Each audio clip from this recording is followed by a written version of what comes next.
Hoje é 14 de agosto de 2020, são 10 horas e 50 minutos de uma sexta-feira, chamada Sexta-feira Gorda, Casual Day, em que todos, em tese, trabalham menos, principalmente na área jurídica, dispensando a gravata agora, permanentemente dispensada a cravate, porque a grande maioria trabalha em casa. Mas, nesta sexta-feira, nós estamos exercendo as nossas atribuições, que agora constituem quase uma obrigação, a de tecer uma crônica ao dia. O que é complicado porque surgem muitas provocações. O Brasil queria ter o seu James Bond,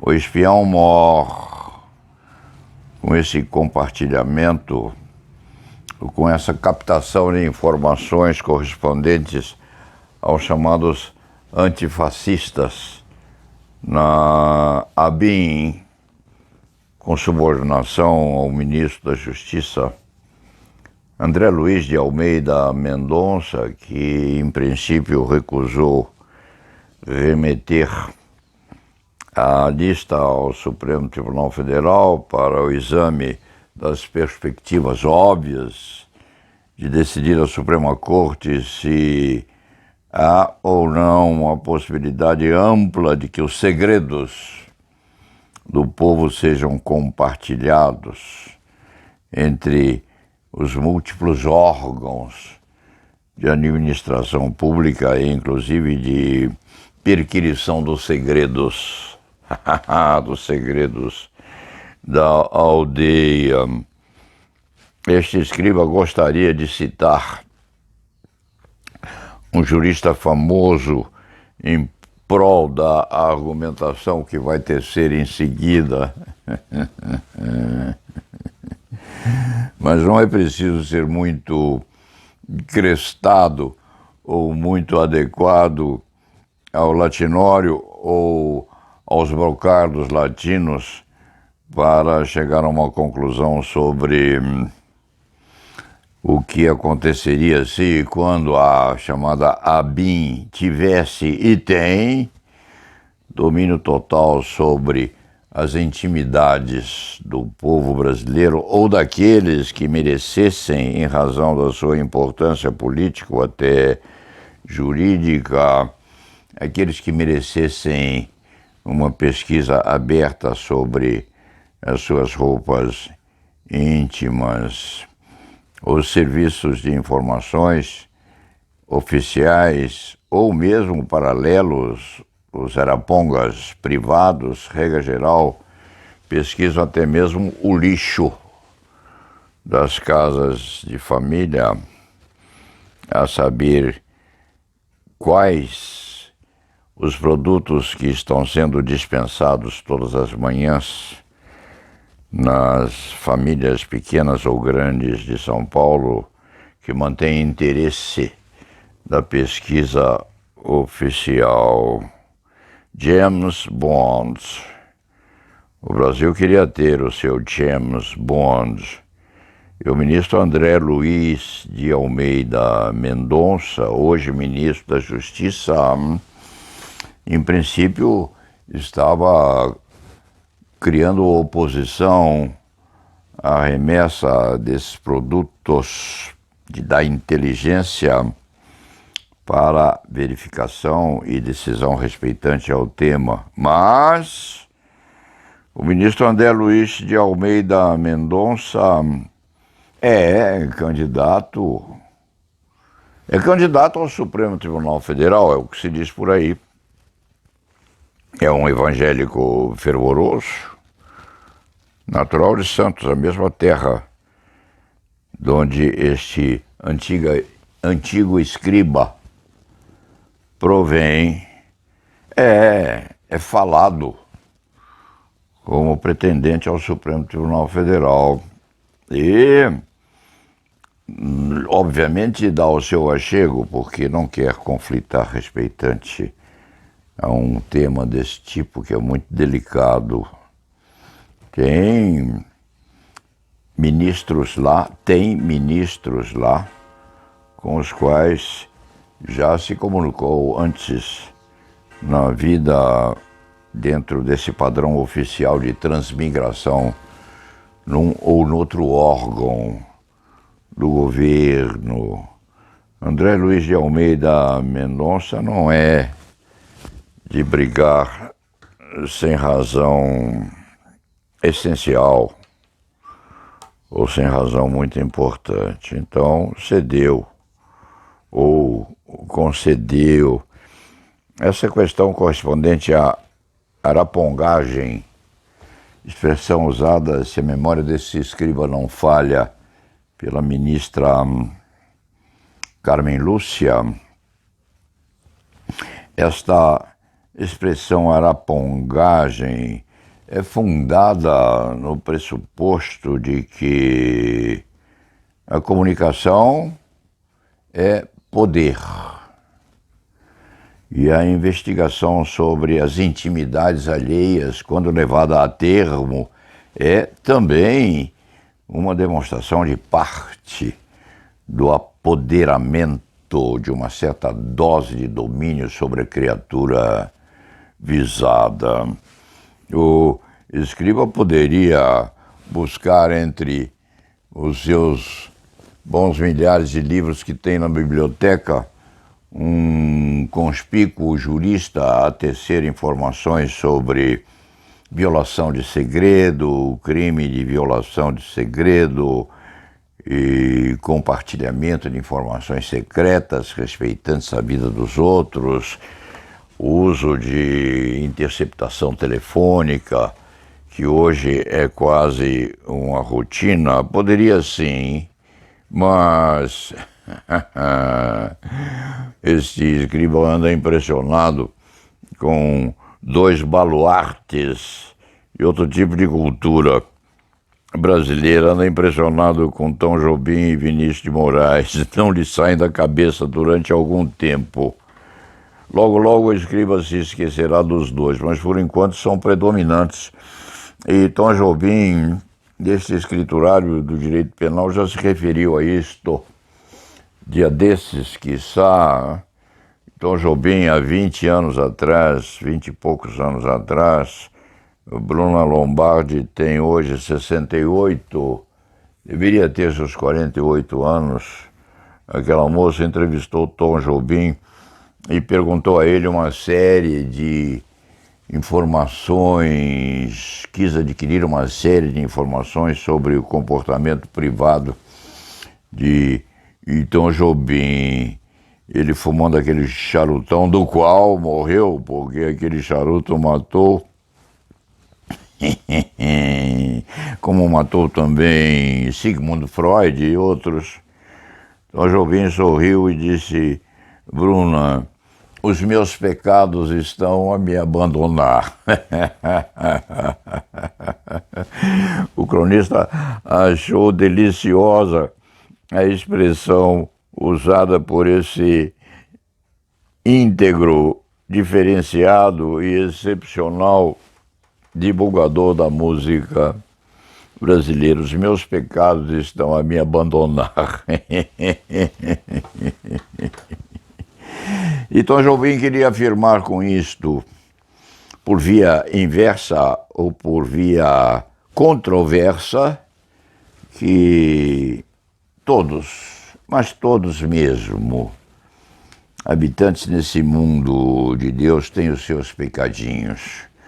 O escriba divide essa hierarquia em três tipos: o pecadinho, o pecado e o pecadão. O pecadinho todos nós temos, fazendo um esforço enorme para atingimento da imaculabilidade, mas não se consegue. Esse escriba disse outro dia, numa consulta privada a um cliente, nos 62 anos de advocacia, já muitos nesse sentido passaram por esta banca, disse a um consultor: meu caro, a descoberta das intimidades alheias é questão de teimosia, de alguma dose de perspicácia e de dinheiro. Isto em relação aos pecadilhos. Quanto à segunda estirpe e à terceira, pecados e pecadões, às vezes é mais fácil e outras vezes é muito mais difícil. E esta violação da intimidade alheia significa a aquisição de uma dose muito grande de poder sobre a criatura. Então, quando o Supremo Tribunal Federal determina a requisição de informações sobre esse dossiê angariado pela ABIN correspondentemente ao domínio ou à premonição do ministro da Justiça, André Luiz de Almeida, o Supremo Tribunal Federal, evidentemente, estava fundamentado nesse questionamento, porque se quando alguém com possibilidade econômica, determinação, teimosia, entender de perquirir as intimidades alheias ou os segredos mantidos por um ou outro, ou por uma ou outra, e todos, mas todos mesmo, sem exceção, têm as suas peculiaridades na sua vida secreta. Quando a criatura se dedica a isto e obtém, fica assim fornida nas algibeiras com uma potencialidade de difícil resistência. Este criminalista mesmo já cuidou de umas 4 ou 5 oportunidades em que houve muito trabalho de preservar a honorabilidade de gente muito séria, que estava com a sua posição na comunidade ameaçada, inclusive, por constrangimentos e por qualificadas extorsões. Então, o Supremo Tribunal Federal determinou isso, o ministro da Justiça acabou admitindo que era preciso, sem maior dose de resistência, porque o moço, e é moço, tem 48 anos, André Luiz de Almeida Mendonça, é candidato a ministro do Supremo Tribunal Federal e não lhe restaria bom esforço ou não lhe restaria um abono sério da sua conduta saber-se que André Luiz de Almeida Mendonça estaria a dar poder a esse tipo de arapongagem, que oficial ou não, é muito feio e não traz bons ventos a quem pretenda a assunção de um cargo dessa natureza. Há de chegar um momento em que o presidente da República vai indicá-lo, quiçá, na aposentadoria do ministro Celso de Mello, que está em chegança. A menos que o queimem. A menos que lhe tragam oposições sérias à pretensão. Mas o presidente da República vai indicá-lo, sim. É uma boa perspectiva, o jovem é evangelista fervoroso, portanto tem religiosidade muito bem posta, é inteligente e preparado, tem um currículo vitae robusto e quer, pois quem não o quer? A propósito e a título de encerramento da crônica, este escriba sempre pensou, quando era adolescente e estava a iniciar os verdes anos do entusiasmo pela advocacia criminal, entusiasmo este que mantém até hoje, O escriba, às vezes, pensava ou refletia seriamente sobre qual seria o seu juiz,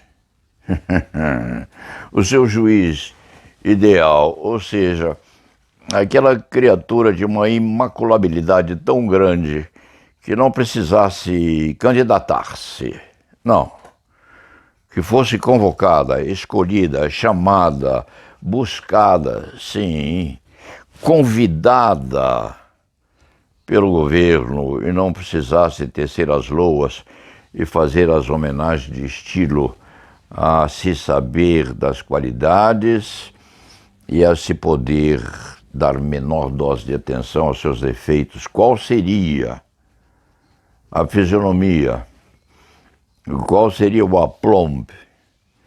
Qual seria o teor físico do juiz ideal para compor o lugar faltante, ou os dois lugares faltantes agora ou logo a seguir, para a composição do Supremo Tribunal Federal?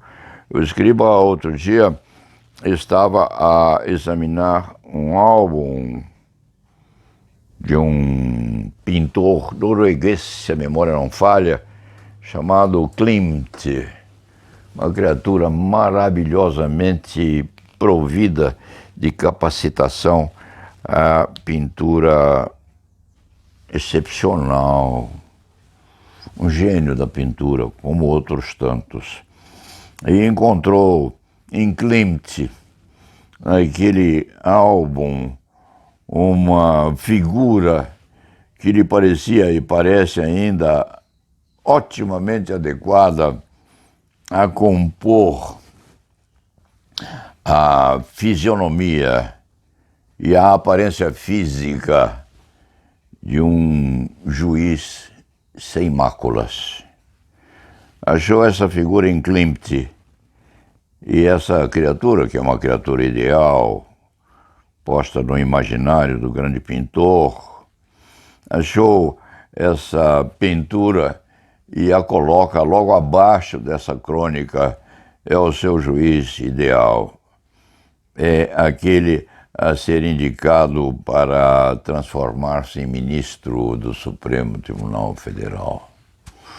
Um homem tão especial que a sua alma é absolutamente branca, clara, sem mancha sequer, dos pequenos, dos médios e dos grandes pecados que o ser humano tem. Sabendo este escriba e sabendo agora, com o esvanecimento da juventude, conhecendo que nos limites da alma humana não há quem possa perfilar tais condicionamentos a ponto de se tornar um juiz tão majestoso que não tenha um negrume ou mancha sequer no seu coração.